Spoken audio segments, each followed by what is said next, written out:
Mambo vipi? This is Konde Boy Jeshi, the CEO of Konde Gang. Niko hapa kwa address hili jambo linalohusu mdogo wangu Chinga.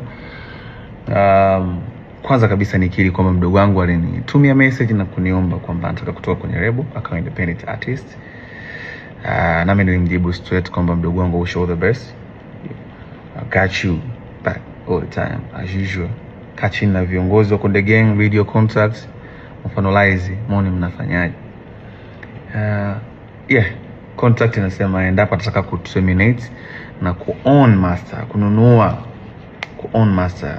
Nikisema master namaanisha catalog, the whole entire catalog. Nyimbo zote hata zile ambazo amezifanya mimi ili ziwe za kwake lifetime.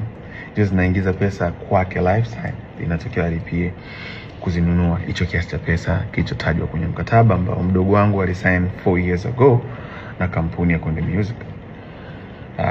Hayo ndio ilikuwa ni mazungumzo na lakini sijui nini kimetokea kwake baadaye.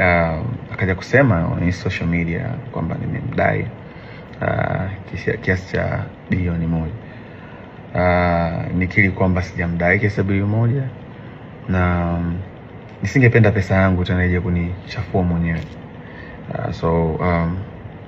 I did my best. I wish him all the best. Nampenda sana, msupporteni sana. He's an independent artist from now on. Nikiwa naongea promoters, mkiwa na show mwiteni, fanye, pata risk, aisaidie familia yake. Even though lengo tupate risk wote kama ilivyo mwanzo, as you know, ni biashara na tulikuwa tukijitahidi kwa uwezo wetu kuwekeza ili kukuza career ya msanii ambayo itakuwa ni lifetime na kuchange maisha yake. So far tumshukuru Mungu kwa support yetu, tumeweza kufanikisha kuwaletea superstars kadhaa ikiwemo Chinga, kina Angela, Kili Chidi walikuwa kina Country Boy, na wao wote waliondoka hakuja kuwa na matatizo yote, na wote wana own master zao na for good and for peace.